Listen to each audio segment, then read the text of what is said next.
Hello అందరికీ. నేను మా ఫ్రెండ్ వాళ్ళ ఇంటికి 7 శనివారాల వ్రతం పూజకైతే వెళ్ళాను. ఇది 7వ శనివారం.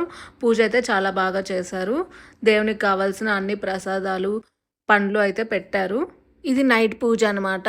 ఆల్రెడీ మార్నింగ్ పూజ అయితే అయిపోయింది. నైట్ పూజ కాబట్టి ఒక 20 మినిట్స్ కదైతే చదివితే అయిపోతుంది.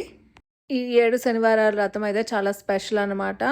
చాలా పవర్ఫుల్ వెంకటేశ్వర స్వామికి. మనకు కావాల్సిన కోరికలు తీరడానికైతే ముఖ్యంగా ఈ 7 వారాల వ్రతం అయితే చేసుకుంటారు. ఇంకా కథ చదవడం అయిపోయాక హారతి కూడా ఇచ్చారు.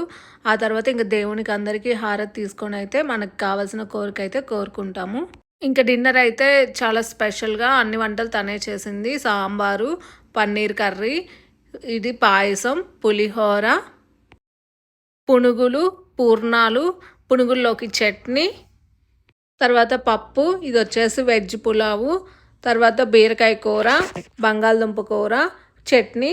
ఇంకా అందరం కలిసి అయితే డిన్నర్ చేసాం. అలాగే అందరికీ happy Sankranti. Thanks for watching. Video నచ్చినట్లయితే ప్లీజ్ సబ్స్క్రైబ్.